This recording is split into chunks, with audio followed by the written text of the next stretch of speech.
आज की खबर का टॉपिक एक आईएएस अधिकारी है।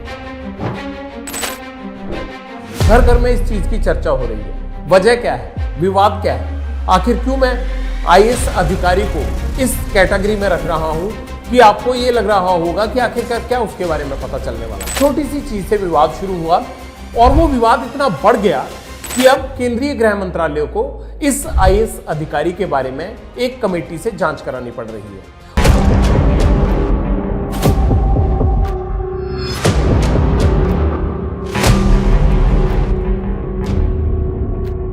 नमस्कार, मैं हूं जगविंदर पटियाल। इस हफ्ते आपके साथ फिर एक बार पब्लिक इंटरेस्ट में वो मुद्दा जिसकी चर्चा चारों तरफ हो रही है। खबर के पीछे का पहलू, हर चीज उसकी आपको बताना जनहित में भी है और साथ ही पब्लिक इंटरेस्ट में भी। आईएएस अधिकारी बनने के लिए क्या कुछ नहीं करना पड़ता। 18 घंटे पढ़ना पड़ता है, फिर एक मेंस का एग्जाम क्लियर करना पड़ता है, एक बहुत टफ या ये कह लीजिए कि भारत का सबसे मुश्किल इंटरव्यू क्लियर करना पड़ता है। और तब जाकर भी जब आपकी रैंकिंग बनती है तो उस रैंकिंग में जहां आप खड़े होते हैं उसमें आप क्या आईएफएस होंगे, आप क्या आईएएस होंगे, आप क्या आईपीएस होंगे, आप क्या आईएफएस यानी फॉरेस्ट सर्विसेज के अधिकारी होंगे, आप क्या रेवेन्यू सर्विसेज के अधिकारी होंगे, आईआरएस। इन सब चीजों को लेकर बहुत ज्यादा कंपटीशन रहता है। यानी ये एग्जाम क्लियर करना कोई खालाजी का बाड़ा नहीं है। इसको वही क्लियर कर सकता है जो एक अलग अपनी दिमाग रखता हो, पहचान रखता हो, समझबूझ रखता हो और हमारे समाज में इस कैटेगरी के लिए चुने जाने वाले लोगों की जो गिनती होती है वो बहुत अपर क्लास में होती है, पढ़ी लिखी क्लास में होती है। इसलिए होती है क्योंकि देश को चलाने का जिम्मा इन्हीं अधिकारियों पर होता है। आप सोच रहे होंगे कि मैं आपको ये आईएएस की कहानी क्यों सुनाने लगा, क्योंकि आज की खबर का टॉपिक ही एक आईएएस अधिकारी है। और आईएएस अधिकारी भी कोई पुराना नहीं बल्कि 2023 बैच का। ये पुरुष नहीं बल्कि एक महिला अधिकारी है। लेकिन जिन चीजों को लेकर ये महिला ऑफिसर चर्चा में आई है उसको लेकर आज हर मंच पर, चाहे वो नौकरशाही के मंच पर हो या राजनीतिक मंच पर हो, इसकी बात हो रही है। घर घर में इस चीज की चर्चा हो रही है। वजह क्या है, विवाद क्या है, आखिर क्यों मैं आईएएस अधिकारी को इस कैटेगरी में रख रहा हूं कि आपको यह लग रहा होगा कि आखिरकार क्या उसके बारे में पता चलने वाला है। आईएएस अधिकारी का नाम है पूजा खेड़कर। महाराष्ट्र की है, मुंबई की रहने वाली है। अभी उनको पुणे में तैनाती दी गई थी, लेकिन वहीं से एक छोटी सी चीज से विवाद शुरू हुआ और वो विवाद इतना बढ़ गया कि अब केंद्रीय गृह मंत्रालय को इस आईएएस अधिकारी के बारे में एक कमेटी से जांच करानी पड़ रही है। और इस जांच का नतीजा गंभीर होगा ऐसा अभी से नजर आने लगा है, क्योंकि मसला या विवाद एक नहीं कहीं है। शुरुआत करते हैं कि पूजा खेड़कर जो कि एक प्रोबेशनर आईएएस ऑफिसर हैं, ट्रेनी अधिकारी हैं, उनका पहला विवाद कहां से जुड़ा। एक चिट्ठी लिखी गई जो कलेक्टर थे उन्होंने लिखी, पुणे के कलेक्टर ने, और अपने सीनियर अधिकारियों को लिखी। उन्होंने लिखा कि उनके कार्यालय में जिस प्रोबेशनर आईएएस अधिकारी पूजा खेड़कर को जोड़ा गया है वो अलग गाड़ी की डिमांड करती हैं, बढ़िया गाड़ी की डिमांड करती हैं, उस पर वीआईपी लाइट लगी होनी चाहिए उसकी डिमांड करती हैं, और उन्हें अच्छा ऑफिस भी चाहिए। इस तरह के आरोप उस चिट्ठी में लगाए गए। ये मसला सुर्खियों में आ गया। एक ऑडी कार का पिक्चर भी साथ में ही रिलीज हुआ या वायरल हुआ या चर्चा में आया। वो क्या था कि एक ऑडी कार खड़ी है, वो प्राइवेट कार है, क्योंकि ऑडी गाड़ी किसी भी आईएएस अधिकारी को जो है वो सरकारी कामकाज के लिए नहीं दी गई है या दी जाती। उसके पीछे लिखा हुआ था, जो डिक्की होती है उस पर लिखा हुआ था महाराष्ट्र शासन, यानी महाराष्ट्र सरकार के बारे में लिखा था।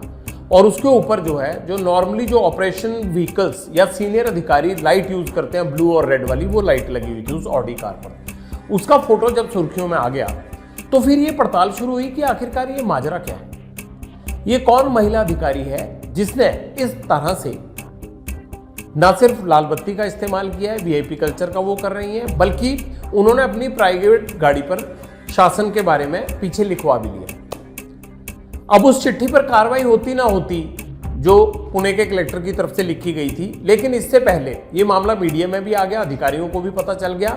लेकिन जैसे ही इस खबर की पड़ताल शुरू हुई, एक के बाद एक खेड़कर परिवार के कुछ और विवाद सामने आ गए, जिसकी वजह से अब लग रहा है कि ये मामला और भी संगीन, या ये मान लीजिए कि इतना पेचीदा हो गया है कि इस महिला आईएएस अधिकारी को अपनी इतनी बड़ी नौकरी से हाथ भी धोना पड़ सकता है। इस दिशा में जा रहा है सारी जांच और बाकी आरोपों का सिलसिला।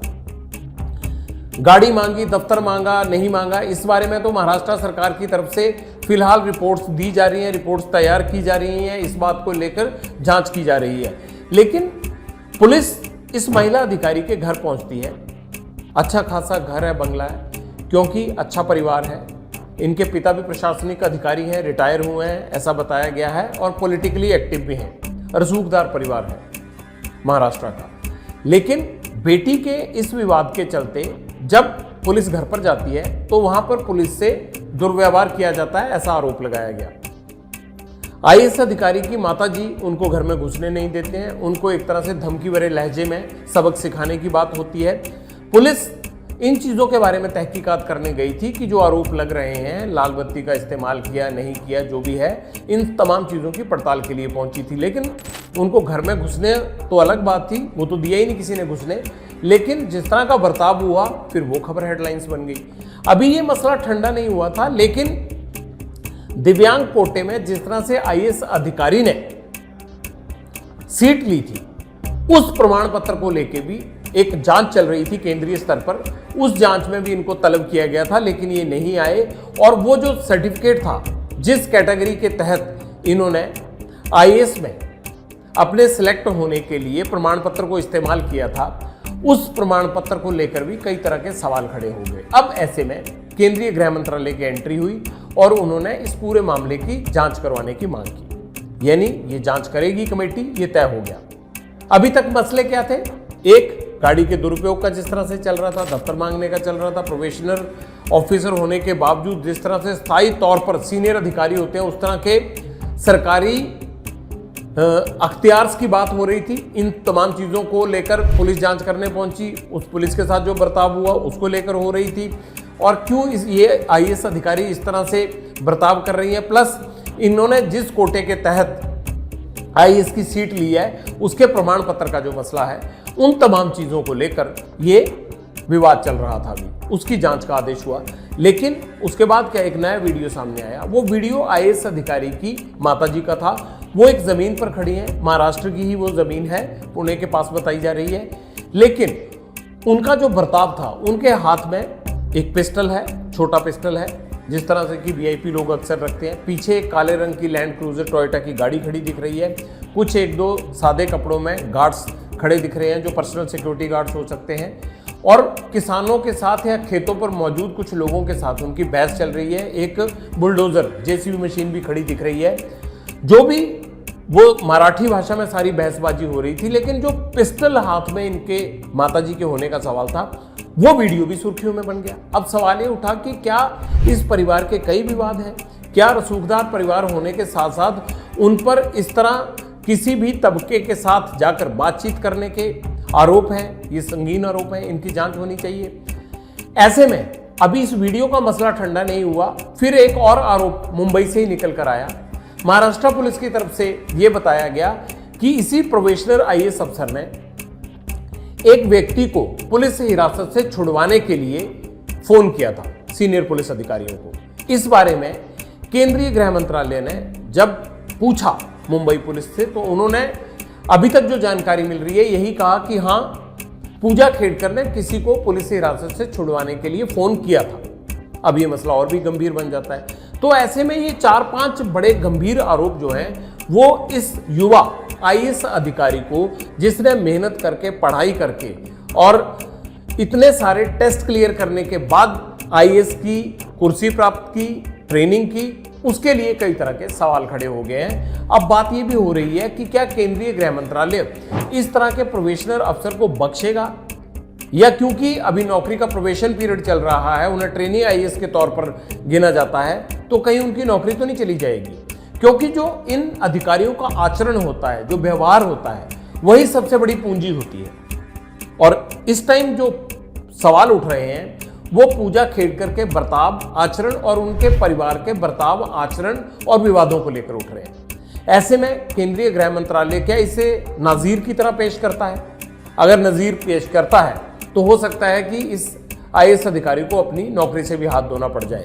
लेकिन सबसे संवेदनशील चीज जो है वो जो इस मेडिकल ग्राउंड के आधार पर दिव्यांग कोटे में इन्होंने अपनी सीट ली है, उसको लेकर बड़े सवाल खड़े हो रहे हैं, क्योंकि इन्होंने जिस कैटेगरी के तहत अपने आप को आईएएस सिलेक्शन के दायरे में रखा है, उस प्रमाण पत्र को लेकर तस्दीक की जा रही है और उस तस्दीक में जो चीजें सामने निकल कर आ रही हैं वो ऐसा लग रहा है कि बहुत ज्यादा पूजा खेड़कर के पक्ष में नहीं है, पहली बात।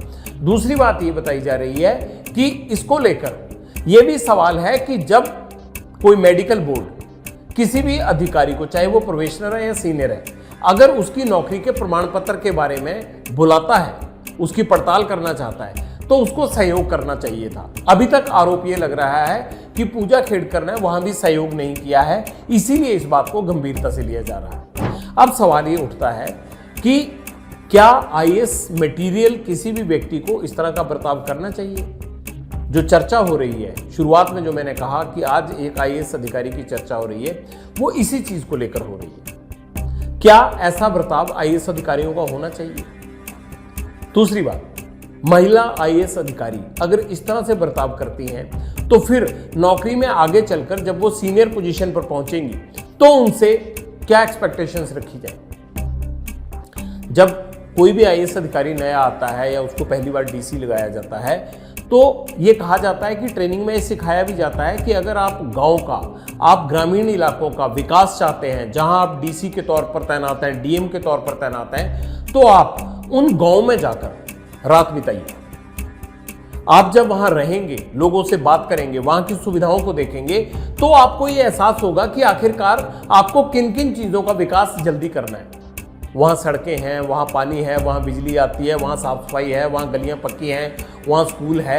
ये सब चीज़ें देखने के लिए डीसीज को ये कहा जाता है कि आप जाकर अगर गांव में रहेंगे तो आपको अपने इलाके के गांव के बारे में पता लगेगा और आपको एक ये दिशा मिलेगी कि किस लाइन पर आपको विकास पहले करना है। लेकिन अब आप उम्मीद कीजिए कि इस तरह के युवा अधिकारी जिनको प्रोबेशन पीरियड में, भले ही आप किसी भी घर से आते हो, लेकिन आप लग्जरी गाड़ी चाहिए, लाल लाइट चाहिए, अच्छा ऑफिस चाहिए बैठने के लिए, और फिर अगर कोई आपसे सवाल पूछे तो आप उसे आंख भी दिखाने लगे। आप क्या उम्मीद करते हैं कि सीनियर पोजीशन पर पहुंचकर इस तरह के अधिकारी क्या गांव के उस माहौल में, या अगर वहां कोई छोटा मोटा रेस्ट हाउस है या किसी के घर में जितना बेहतर इंतजाम किया जा सके इनको करके दिया जाए, ये रह सकते हैं वहां पर? क्या ये साधारण गाड़ी में ट्रैवल कर सकते हैं? अगर आपके पास पैसे हैं, आप घर में कीजिए, अच्छी गाड़ी में ट्रैवल कीजिए। आप टैक्स देते हैं, आपका बिजनेस है, आपका कारोबार है, आपके माता पिता अच्छे संस्कार के साथ साथ आपको अच्छी जो है वो लग्जरी दे सकते हैं, तो लीजिए।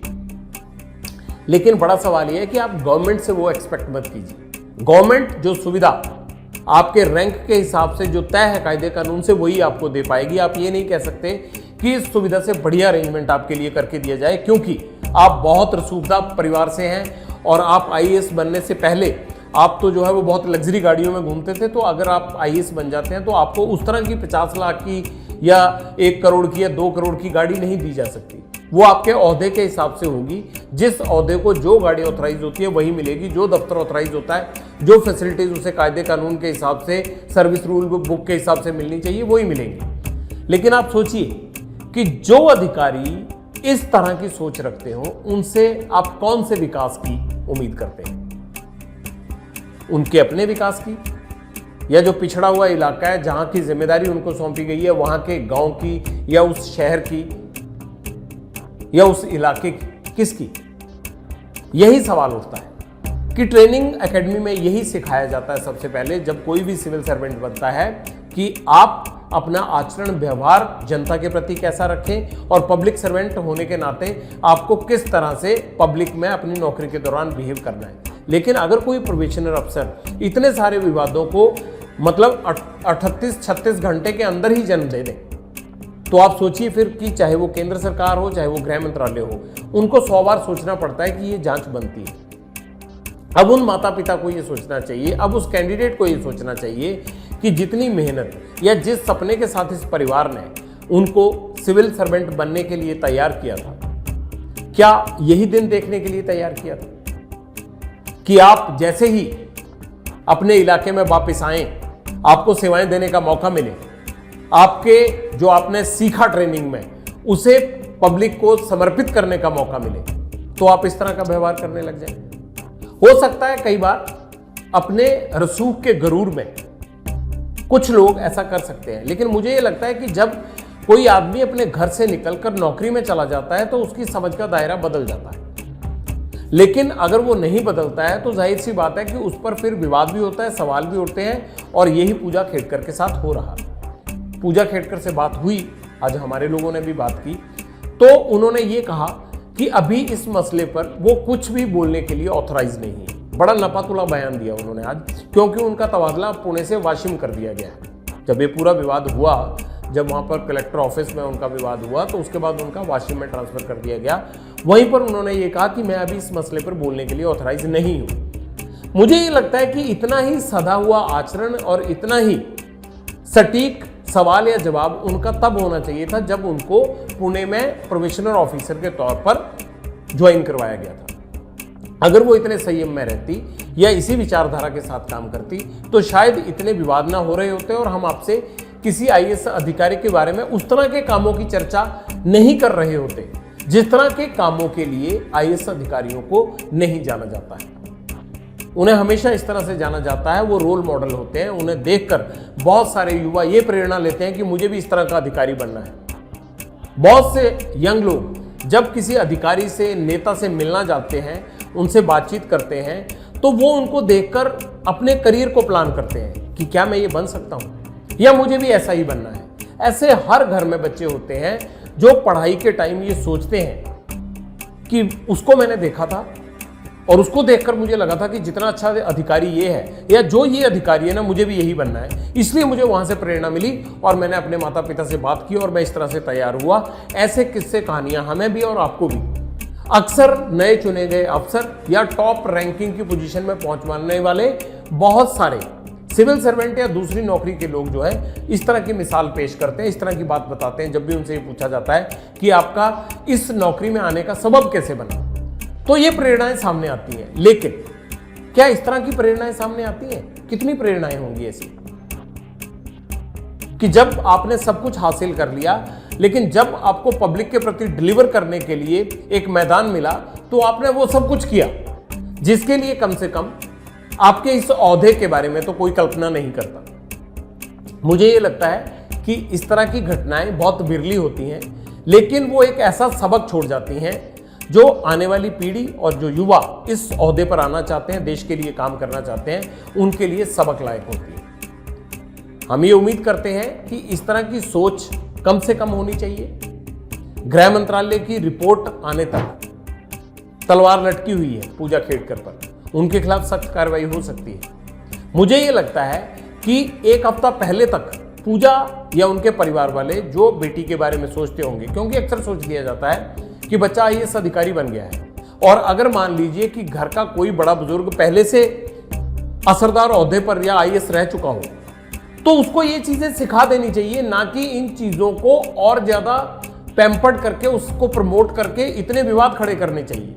अगर पूजा के पिता पहले से प्रशासनिक सेवा में थे तो उनको ये एहसास होना चाहिए था कि उनकी बेटी का जो बर्ताव है वो किस मोड़ पर उसे ले जाकर खड़ा कर देगा। ऐसा नहीं सोचा। इसीलिए अक्सर हम ये अपने पब्लिक इंटरेस्ट कार्यक्रम में कहते हैं कि जब भी आपका बच्चा कुछ भी करता है तो आपको निष्पक्ष कानून कायदे को ध्यान में रखते हुए उसे सही गाइड करना है। अगर आप उसे गाइड नहीं करते हैं सही, चाहे वो गाड़ी चलाने से लेकर हो, चाहे पुणे का जो एक्सीडेंट मामला हुआ था, चाहे वो वर्ली वाला मामला हुआ, हमने अक्सर इस तरह की मिसाल कई बार दी है और उन केस स्टडीज को, उन केसेस को आपके सामने रखा है जिसमें माँ बाप ने जब भी बच्चे की गलती पर पर्दा डालने की कोशिश की, बच्चे को कानून से बचाने के लिए कानून को अपने हाथ में लिया। किसी भी माँ ने, किसी भी पिता ने अगर ममता दिखाने के लिए बच्चे के गलत कार्य पर पर्दा डालने की कोशिश की तो वो ना सिर्फ बच्चा कानून की जद में आया बल्कि पूरा परिवार भी फंस गया उसमें। यही दो परिवारों के साथ महाराष्ट्र के पहले हुआ है और ये तीसरा परिवार है जो आईएएस अधिकारी होते हुए, रसूखदार परिवार होते हुए, उसकी एक बेटी को ना रोकने के कारण जो खुद ऑफिसर बन चुकी थी, इतने विवाद आ गए हैं कि अब इन विवादों का अंत कब और कैसे होगा, इनका अंजाम क्या होगा, इसके बारे में सोचकर सबको ही चिंता होती है। शायद आज पूजा खेड़कर को भी होगी। आईएएस अधिकारी के इस अहंकार और विवादों के एपिसोड में आज इतना ही। आगे हम हर हफ्ते जिस तरह से आपको पब्लिक इंटरेस्ट में कोई ना कोई बड़ा मुद्दा जो जनहित में होता है और उसे आपके सामने उठाते हैं, लेकर फिर हाजिर होंगे। लेकिन पब्लिक इंटरेस्ट सोमवार से शुक्रवार तक रोज रात 9 बजे आप जरूर देखें, क्योंकि उसमें हम हमेशा छोटी आवाज को बड़ा मंच देते हैं, यानी आपकी आवाज को दुनिया और इस देश के हर कोने कोने तक पहुंचाते हैं। बहुत बहुत शुक्रिया।